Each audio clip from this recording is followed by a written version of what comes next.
Good afternoon. It's also after lunchtime here in Malawi. So lunchtime in London. I'm sure we will be having your lunch over the webinar.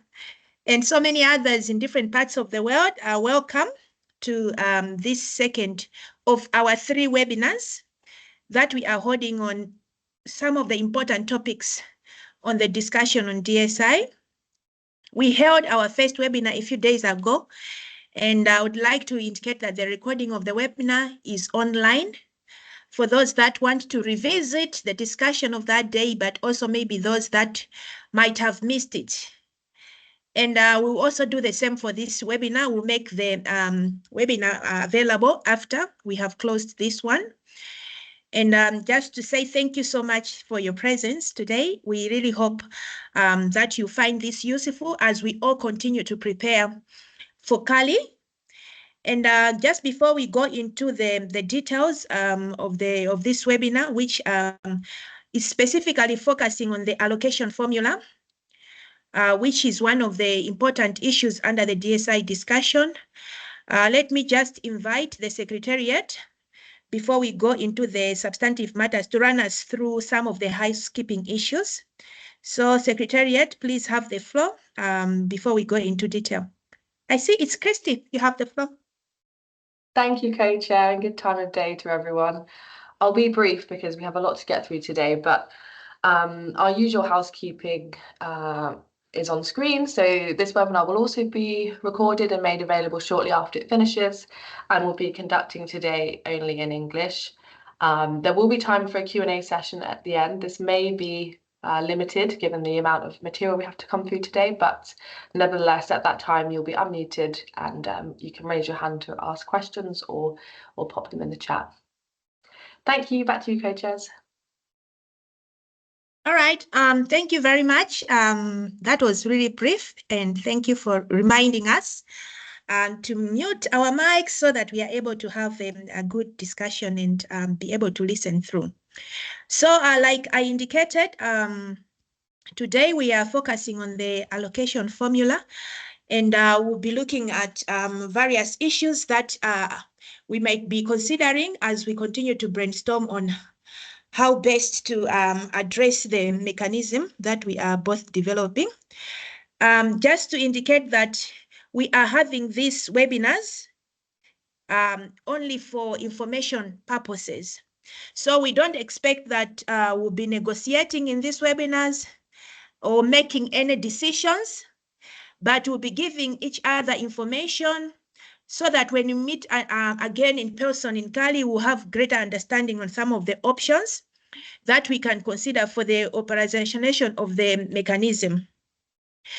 When recapping on this topic, which we will do in more detail shortly, both me and my co-chair, we think it comes down to a fundamental point that the text that we agreed in Montreal does tell us both options for dispersing monetary funds from the Global Fund, that both of the options that we have on the table will require a formula. I think this is something that we both have been able to point at.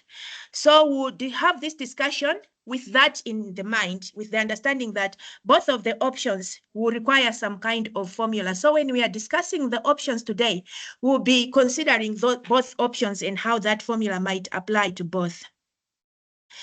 So our job today is therefore just to share information on how formulas are, operate, and also be able to get you something to think about in that regard as you think about moving forward to COP16. Because I think we all know that our biggest intention when it comes to this is to make sure that we have a mechanism that is operational. And we do believe that this is something that is achievable by COP16. But then we cannot be complacent. So we hope that as you listen to the presentation today, it gets you thinking and gives you some time to ask all of those questions that we have been asking ourselves and we continue to ask ourselves in order for us to find answers to be able to prepare for COP effectively. So this is the information sessions that we hope that these information sessions is going to achieve. Now, when we go to the context itself, that will be the next slide with regards to the disbursement of the Global Fund. Like we said, we know where we started from in terms of discussing this. Our journey up until now has been looking at various elements.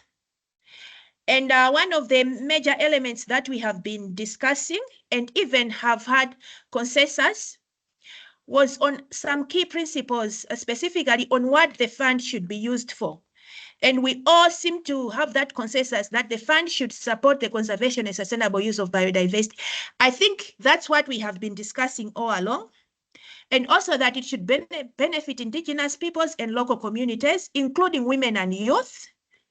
We also say that the funding should be able to support capacity building, technologies transfer to generate, access, use, and store DSI. This is found in our decisions as well as the text that we have been discussing throughout.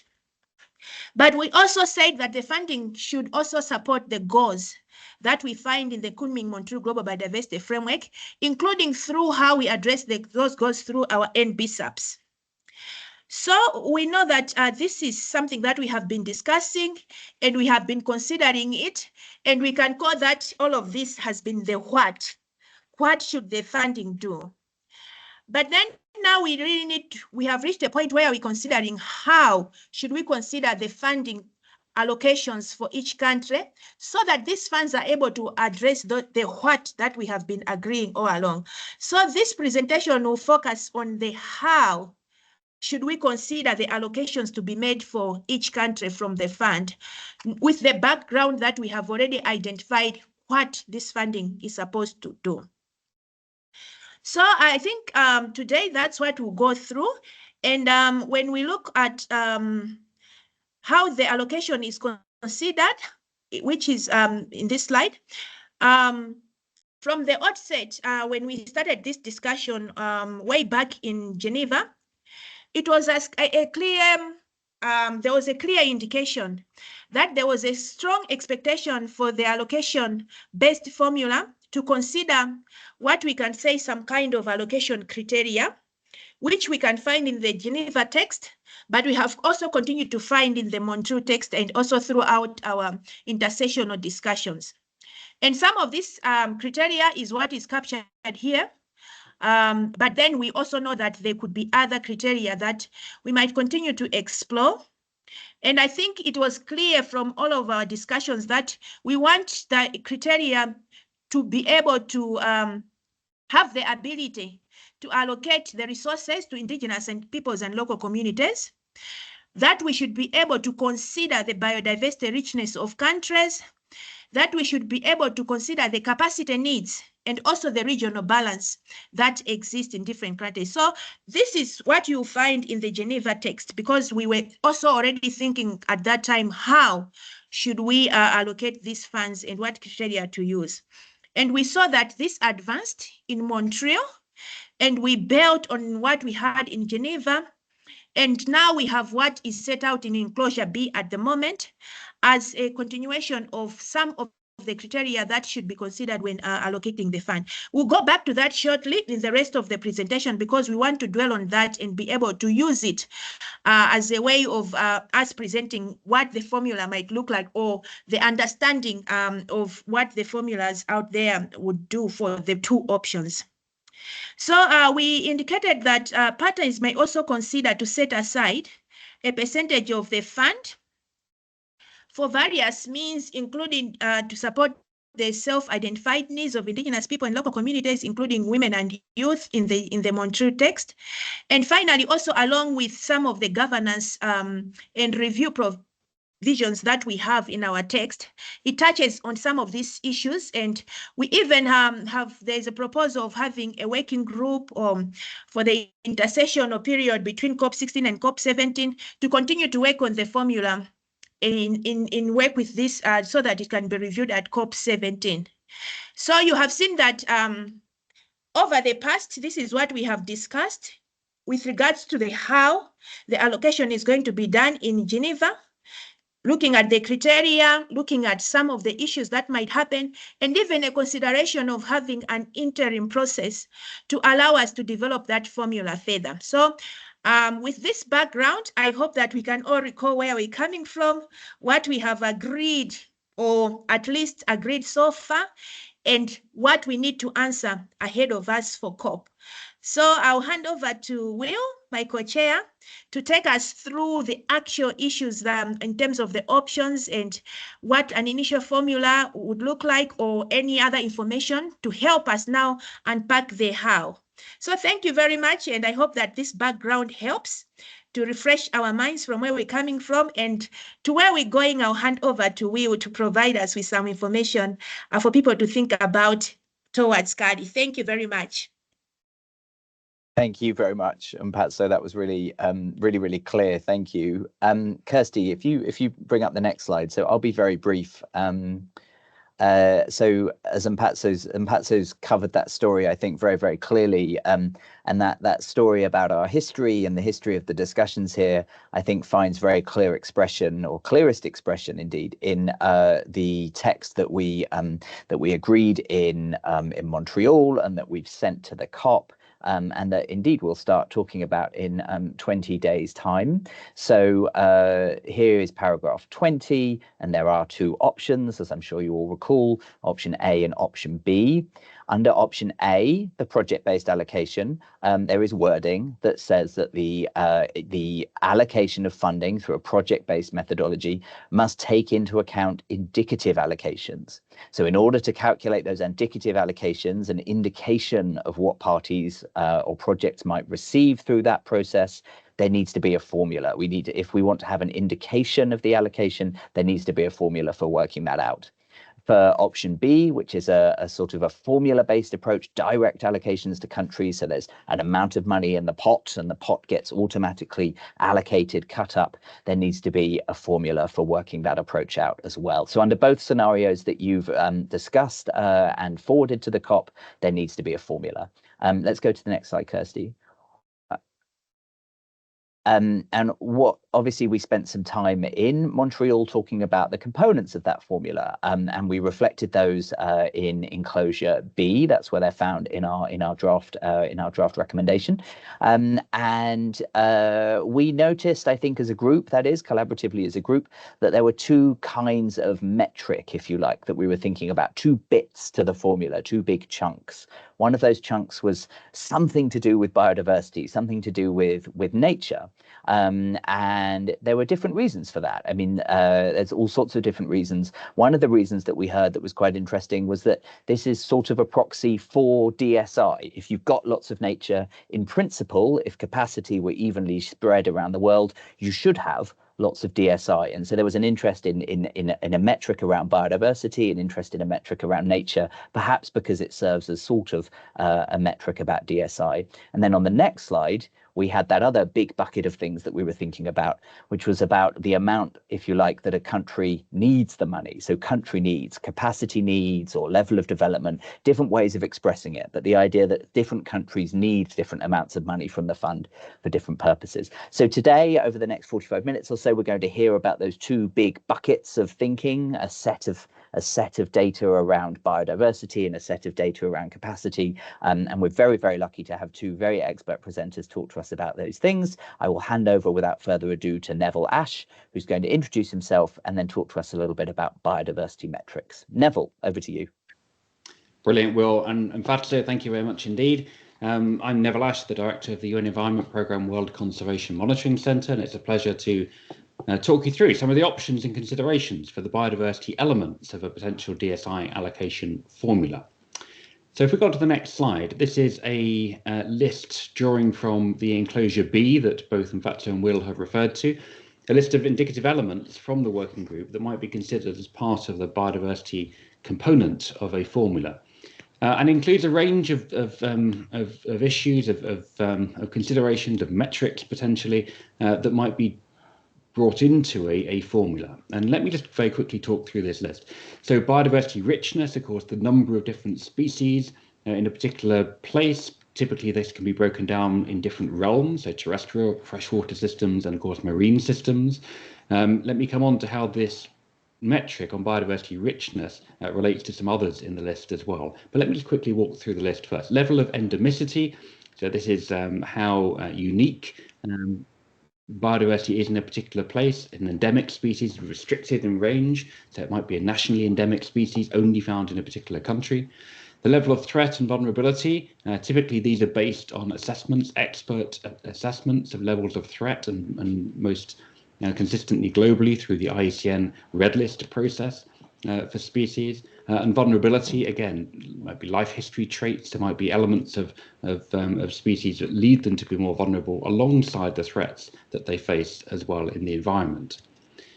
Species diversity and genetic resource uniqueness. There is a strong correlation, of course, between species diversity and genetic resource diversity. The more species you have, the more genetic resources you have, but also to recognize there are issues of uniqueness and rarity in species that also add to the genetic resource uniqueness and potential values. So let me come back to that as well.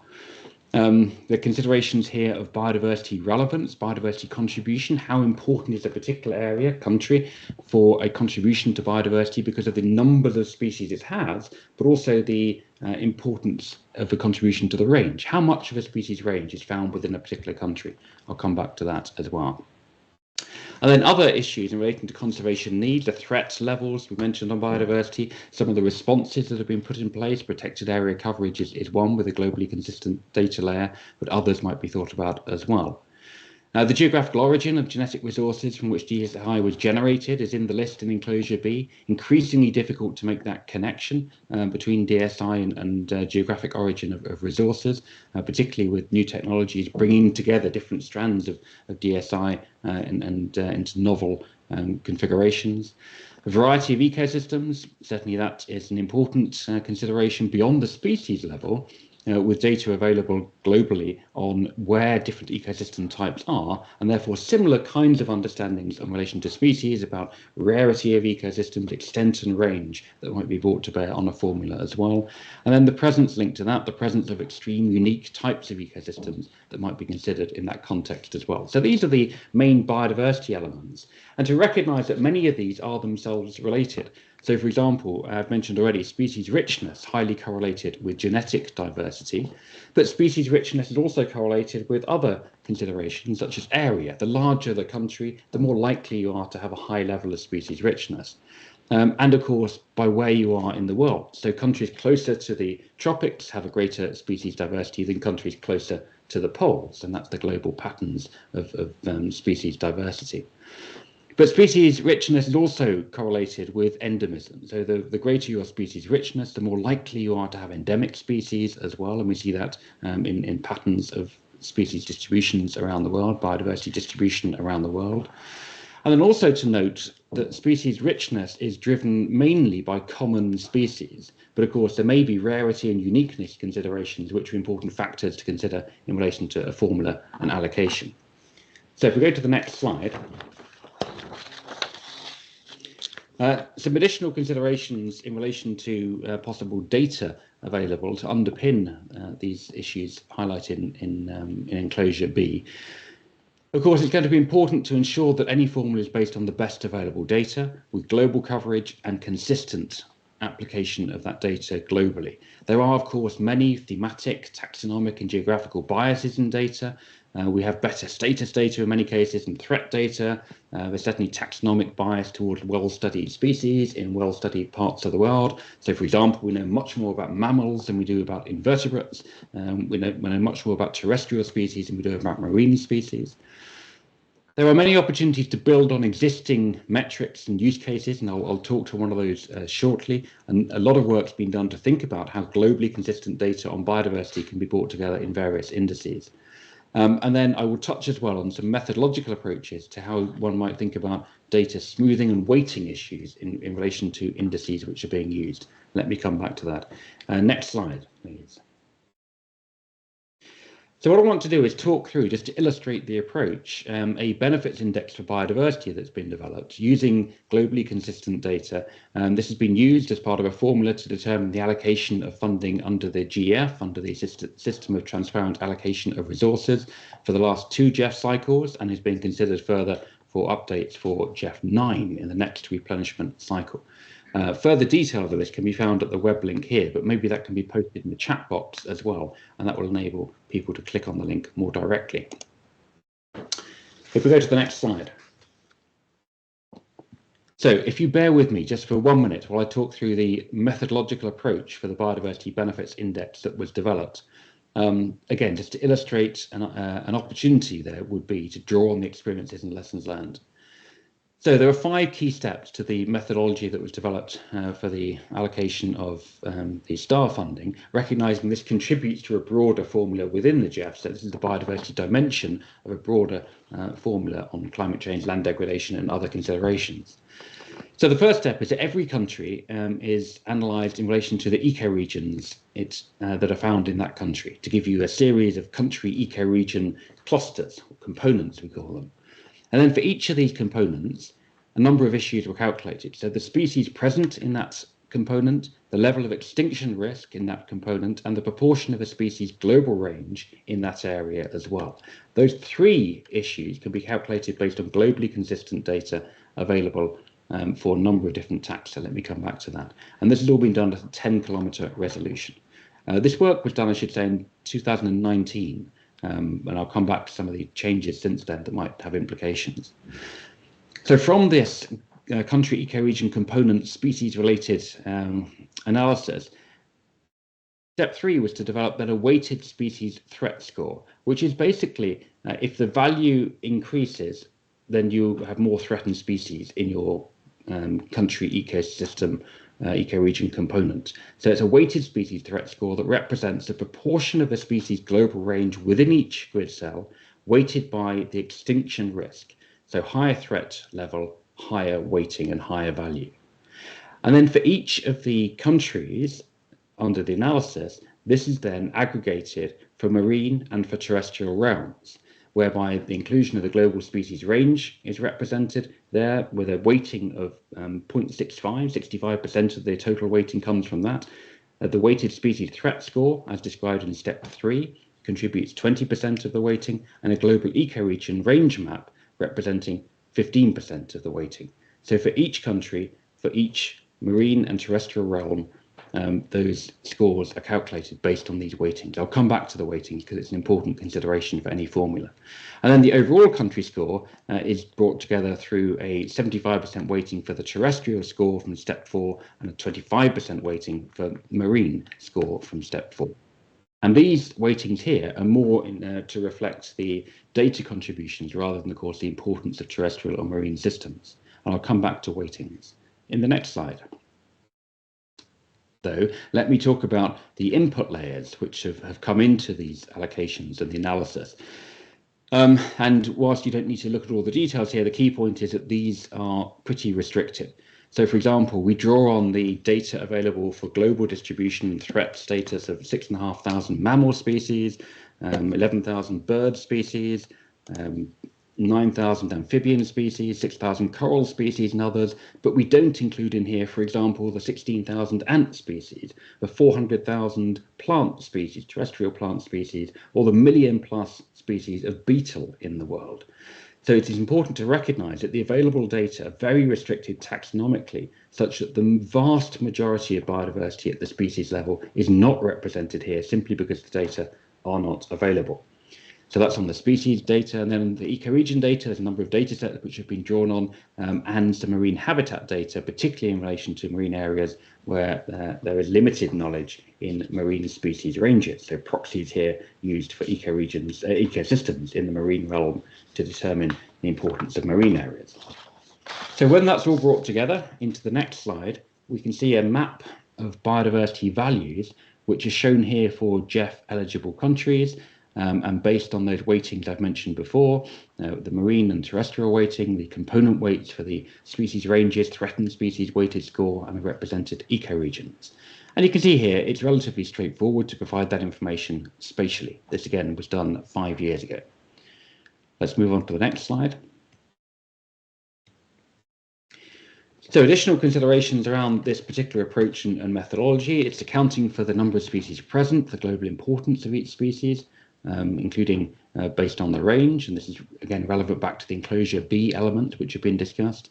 It does target ecoregions as a more heavily threatened because it takes into account the threat status of species within those ecoregions. The methodology is consistent across marine and terrestrial realms, across data-rich and poor locations, although, as I've mentioned, there are limited taxa to be included in the analysis because of data limitations. Those data are regularly, although often not very frequently, updated, and it relates to various of the elements referenced earlier in enclosure B. So we go on to the next slide. Just to be very transparent around some of the challenges, I've mentioned some of these already, so I'll be very quick on this. Species range data is biased towards terrestrial vertebrates. There was no freshwater data included in this analysis. The range data for species relate to the total area where the species might be found rather than the specific area where they are actually found, and that's a particular gap in knowledge, and particularly in relation to parts of the world which are data poor. And then the approach sums up the scores across geographical areas, and therefore larger countries score higher than smaller countries, simply because of the larger area. And what this doesn't do is account for any specific pressures on biodiversity, particular threats to biodiversity that might be particularly important in parts of the world, or indeed on the importance of the biodiversity from the benefits which might be derived from it. So in the next slide, there are 3 areas that could be further developed in relation to this approach, drawing on available data, which has been updated since 2019, including additional data sets and further refining the methodology. And if we go on to the next slide, I'll just talk very quickly to these. So there have been a number of updates to the original data sets that fed into this approach. They are globally consistent, they are best available, and yet they are limited, but there's been more data, so there's freshwater species, plant data that could now be included. There is better understanding of range data, and that's because we've done quite a lot of work as a community to refine the ranges to understand where species are actually occurring rather than where they might be occurring. And there's definitely more updated threat data available, which can be used to inform better the spatial distribution of threats. And it's certainly the case that resolution of data has increased dramatically in the last 5 years, although the extent to which that would be applicable globally would remain, I think, an open question. Let's come on to the next slide. In addition to the previously included data sets, there's a number of data sets which have become available more recently, which might be extremely useful to augment that earlier work, particularly at the ecosystem scale. A number of examples here, some spatial data sets of importance of species in relation to intactness of biodiversity and on quality of habitat, and a number of examples listed here that could be drawn on to further augment the earlier analysis and would now be available for considering as part of a biodiversity formula, but many of these are only available in the terrestrial realm, not for freshwater or marine. And to the next slide.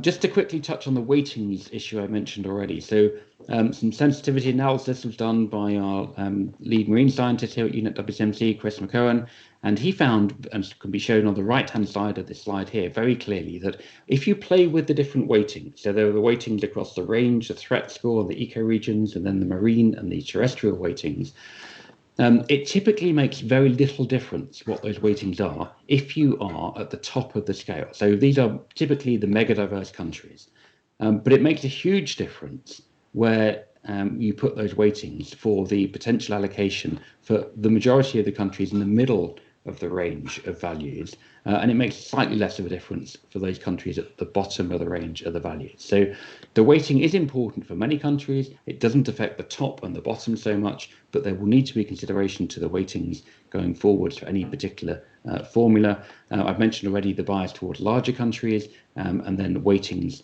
could also be considered in relation to the threat uniqueness values and other potential elements of new data which could be brought to bear as well, for example, on fresh water. Next slide. So whatever the formula, some countries will come out with very high values and some countries will come out with very low values. This graph is really just to illustrate that point. So you can see for a range of different countries along the bottom, this is purely illustrative, and whatever the biodiversity value might be up the Y scale there, some countries will come out very high, some very low. So there are different options by which you might bring these extremes in the analysis towards a more normal balanced distribution, should that be of interest. And the next slide presents one option for doing that, and which would be where you would introduce an allocation floor. So in this case, 10, value of 10 has been ascribed here. So anything below 10 is moved up to 10, and anything above 100 is moved down to 100. So a cap, a maximum limit, and that could be an absolute amount or it could be a proportionate amount of the total, is introduced here. So again, to illustrate the opportunity there is for capping the values. And this is the approach that's taken in the GEF star allocation.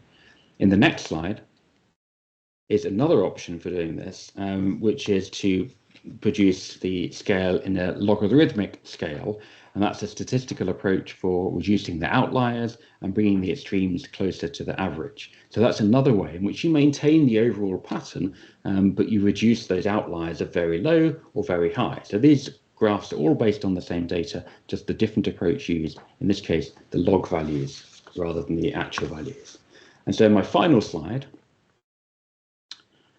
just to mention, there are a number of opportunities based on existing used methodologies, existing data. Important that there is global consistent data to draw on, and that will limit the opportunities available.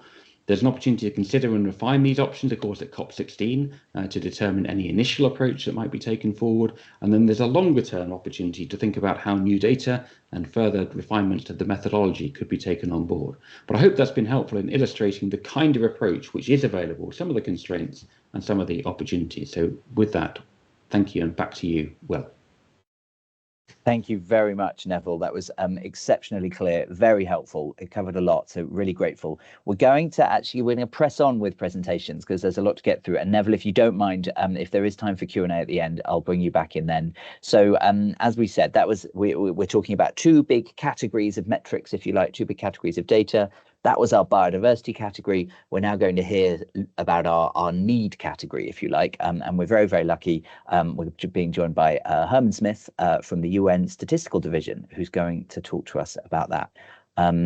We'll come to Q&A at the end. Herman, you have the floor. Yeah, thank you for having me.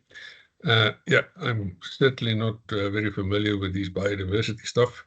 Except of hearing it from colleagues and participating in meetings like this.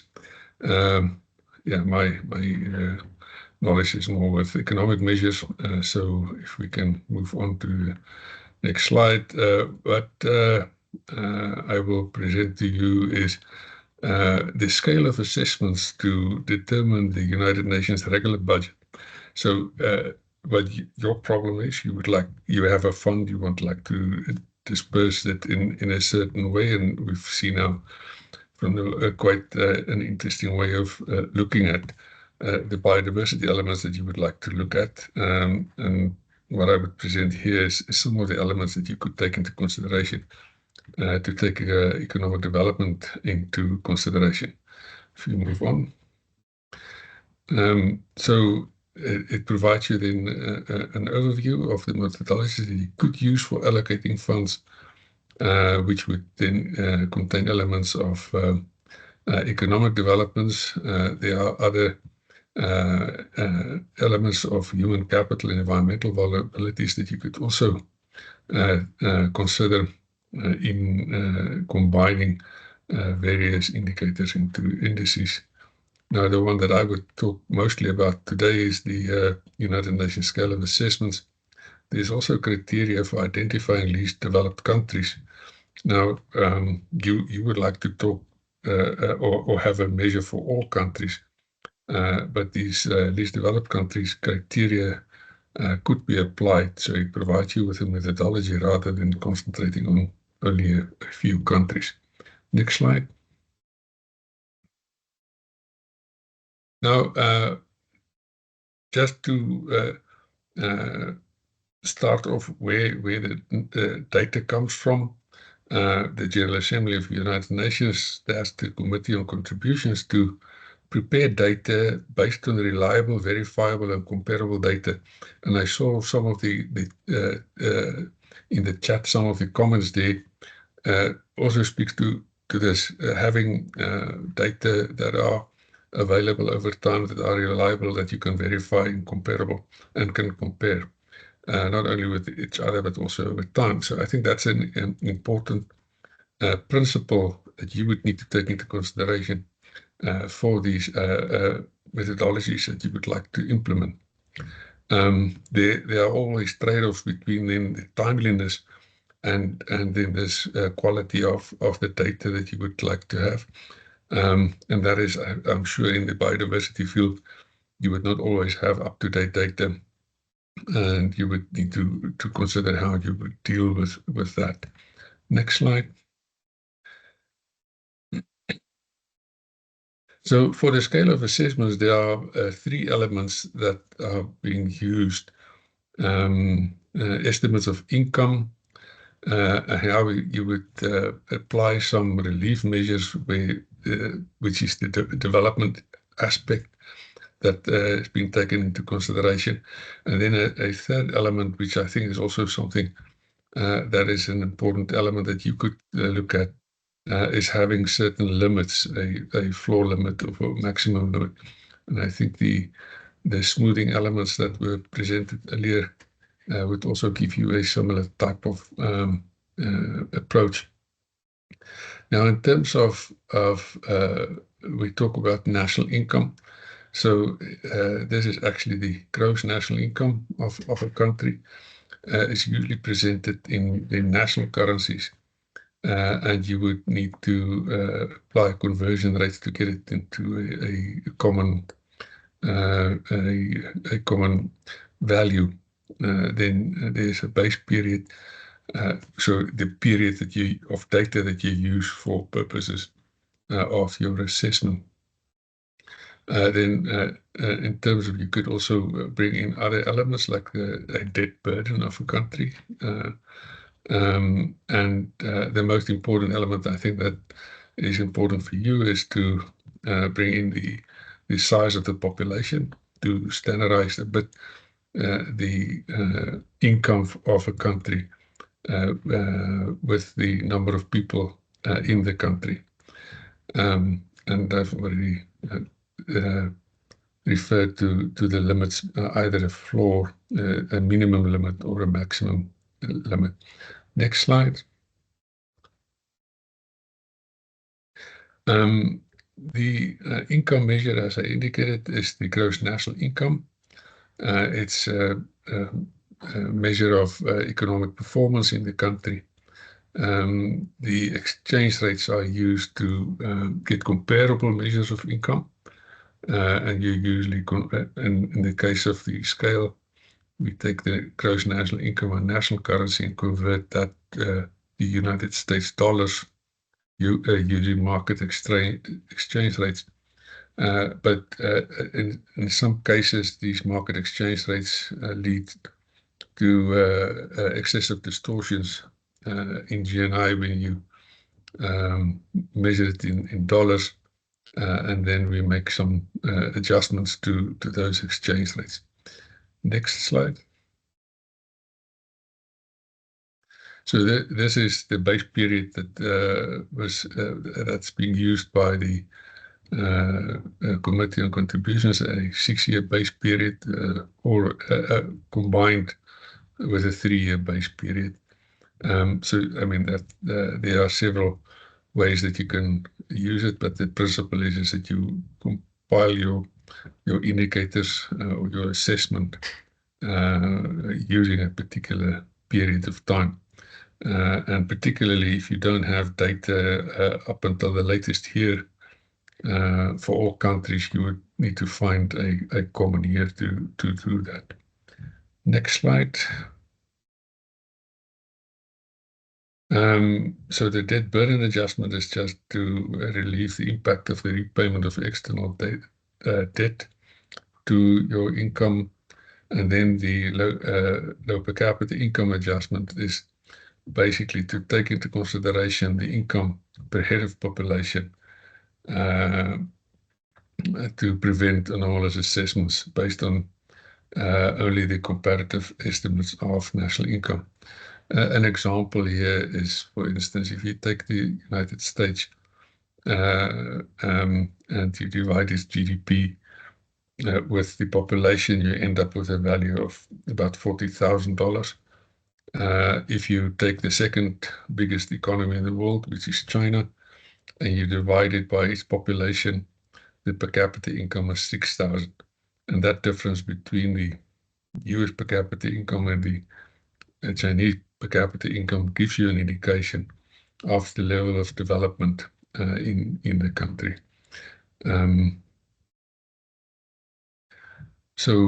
Yeah, we can go to the next slide. Yeah, the floor is then a minimum assessment rate, which is you can use, or a ceiling. In this particular case, there are two ceilings, those for least developed countries, and also a maximum ceiling. But it is also just in terms of your indicators. Next slide.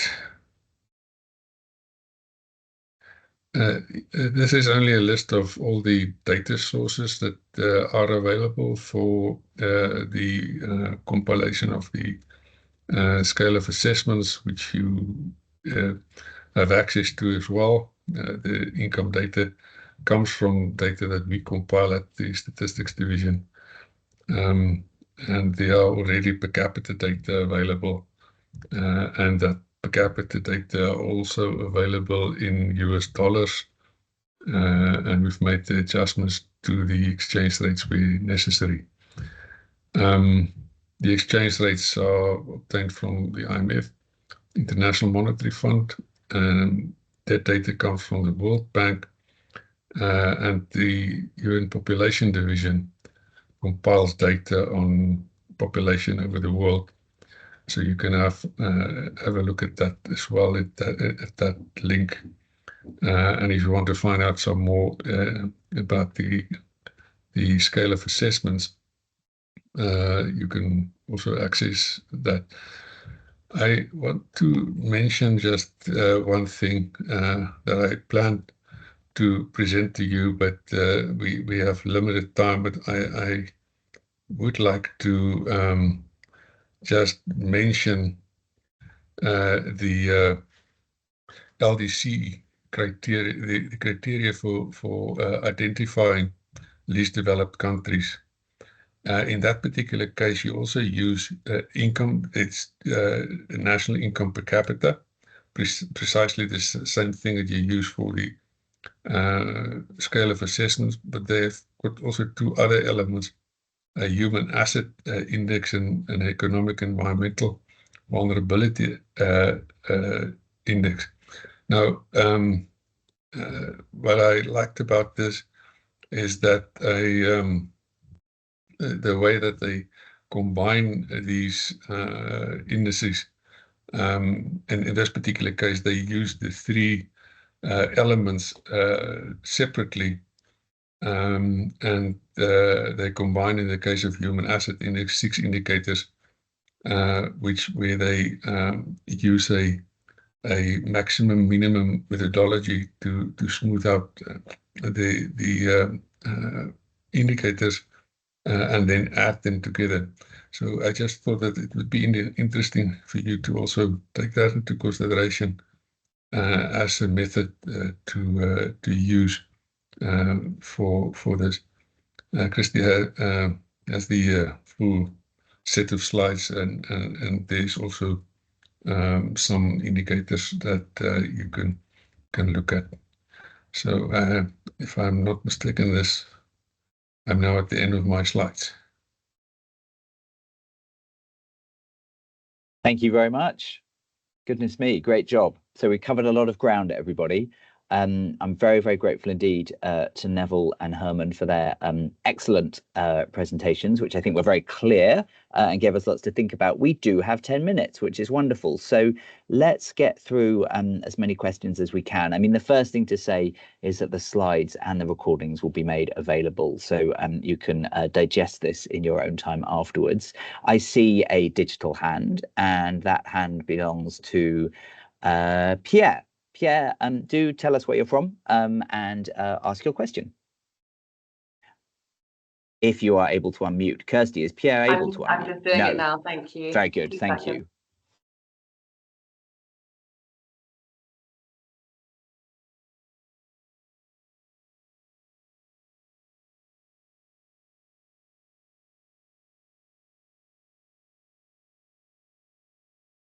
Well, maybe while that's happening, I can respond to the. Oh no, maybe it is happening now. I see the buttons changed. Something's happening. Maybe not. Neville, come in with your question, and Pierre. It was just on the questions in the chat here, so from Anne and from Catherine as well, to quickly pick up on those. So Anne, thank you. Yes, you can take into account country size, and that makes a huge difference, of course, to the overall values. So small countries, and particularly small island developing states, would come up much higher in the value table if you take into account country size. So that's a consideration. It's obviously it can be done technically very easily. So political considerations to as to how and whether that would happen. The rationale, of course, is that larger countries have more biodiversity and potentially more needs for resources, subject to many other considerations than smaller countries. Just to pick up on the other points there as well, yes, Catherine, the datasets are available for all countries. It was just chopped in the map I showed you because it was for GEF eligible countries in that case. So all countries could be considered in this way. And it is possible, and to disaggregate beneath the national level to local scale. I mentioned the 10-kilometre resolution analysis, so that can be done. But with the intention that allocations would be done to countries, presumably the formula would focus on the country scale, although countries themselves could take the same approach and methodology to consider internal allocations if that were to be of interest. Thanks. Thanks, Neville. That was very helpful. So I think, with thanks to the Secretariat, Pierre, you should now be able to take the floor. Yeah, thank you very much. I've typed my one question into the chat, which is the idea that this weighted species score actually creates a perverse incentive to drive more species to critically endangered and endangered levels as to get more money. I think that speaks to a bigger issue, which is that the formula doesn't actually do anything or say anything about the conservation and sustainable use actions that a country needs to take to protect its biodiversity. So it just works on a biodiversity baseline. And it would be no surprise to you that I find it incredibly conservationist in its approach, because there was not a single mention of sustainable use, right? So, I mean, how exactly will the allocation of funding help countries to sustainably use their biodiversity to provide for the livelihood needs of their people and to pursue sustainable development paths? It's not clear to me at all. Thank you. Thanks, Pierre. Come on in, Neville. Thanks, Pierre, for that. And yes, good observations. Of course, again, it's a choice whether you might want to allocate more funding to parts of the world where biodiversity is more threatened, on the assumption that more resources are required to address the threats and respond to the threat status, or whether you want to reward countries for biodiversity being less threatened in those places, even if it needs. So potentially all other considerations equal, less for resources. But yes, your observation is exactly right. On sustainable use, correct. So the 2019 analysis did not include data sets related to sustainable use, but as I mentioned in the presentation, there are options for doing that now. The big challenge we face, of course, is making sure we have globally consistent data. So we have some of that for plants and sustainable use, and there will be other data sets that could be explored as well. But the big challenge we face with this kind of formula is, do we have globally consistent data which could be used to contribute to the formula? And definitely further methodological and data related aspects on sustainable use would be extremely useful to advance on this formula going forward beyond COP16. Thanks. Thank you very much, Neville. So let me bring in Lim Lee Ching, who also has their hand up. And then there's some questions in the chat. Lim Lee, over to you. Thank you so much, Will. And my question is for Herman. Thank you for your very interesting presentation. The question was really around, do you think the methodology that you presented on the UN scale of assessments, of course, which speaks to contributions, can this be directly applied to allocations for disbursement? And secondly, I found the idea of the debt burden adjustments very interesting. Then, of course, is whether this question of debt and how they relate to the funding needs of developing countries can also be built into such a formula. Yeah, thank you.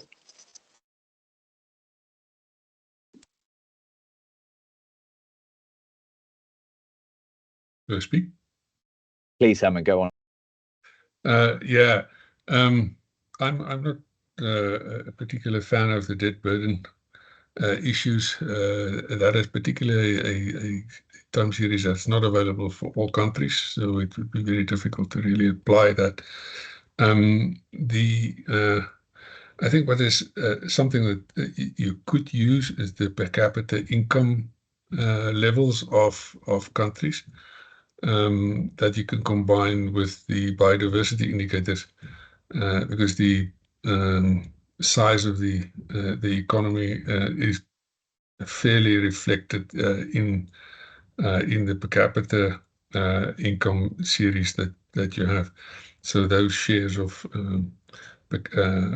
each country per capita income in the world,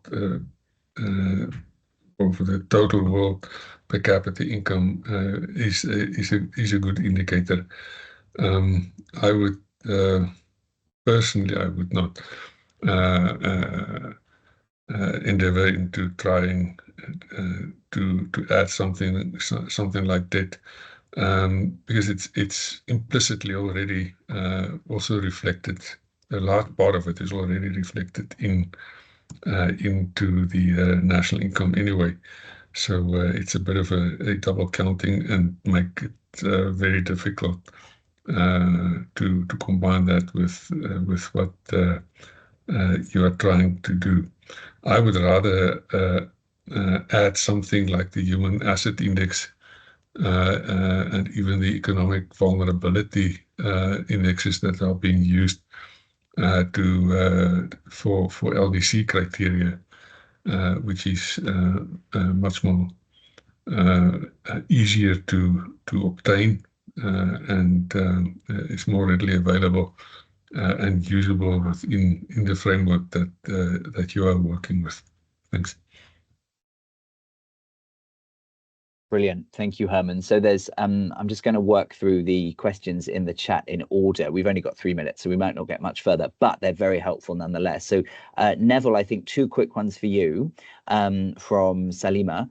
How would you estimate the time needed to update the biodiversity index and in order to overcome the challenges identified? And how is the level of development taken into account in the STAR allocation formula? Thanks, Neville. Thanks so much, Will and Salima, for those questions. I've responded to the second one with a link in the chat there, which I think would also relate to another question I've seen in here. Anyway, in relation to the STAR, so there's not been a presentation about the GEF process, but there are, as I mentioned, a wider set of considerations in the formula used for the STAR allocation, and the link I put in the chat can give more information on those. Sorry, the other question was? So the first question was, how much time would be needed to update the biodiversity index? So no, this is not something that can be done between now and COP16, but certainly based on considerations at COP16 and priorities and decisions taken there, the work could be done, of course, in support of any working group that might be established and for the methodology going forwards, such that by the time you get to COP17, there could be some updates. So one could imagine some first steps being taken quite quickly, for example, on decisions around weighting, and a longer term process over a number of months, possibly a year or two, to make sure all the very latest best data is available, and considerations given to Pierre and other points around where there might be additional considerations. Certainly under the STAR, the performance index, which is mentioned in the chat box here, is indeed included as a mechanism to counterbalance some of the concerns that Pierre has highlighted with the biological index, biodiversity index methodological approach. So further work could be done over the course of the intersessional between COP16 and COP17. Very good. Thank you very much. So my clock makes it 1 minute before the hour. So I think we had best wrap up our endeavours here. I'm very, very grateful on behalf of my co-chair and I. We're both very grateful to our two speakers. I think that was immensely helpful for us in sort of understanding the world that's already out there, if you like, with respect to these indexes and thinking about the art of the possible when it comes to COP and also some next steps beyond. We're very, very grateful. Thank you very much. The Secretariat will make the recording of this webinar available online, along with the slides as well that our speakers have spoken to. That's very, very kind of them. Thank you very much. We will see you, I hope, very soon at our next webinar, which is on Thursday, which will be a presentation about the outcomes of the third meeting of the Advisory Committee on Resource Mobilization. So that's a meeting that took place at the end of August in Montreal, and we're very lucky we'll be joined by the co-chairs of that meeting who will present to you the outcomes of that process. So thank you very much to our speakers. Thank you to all of you. See you in 2 days. Thank Bye. you. Goodbye.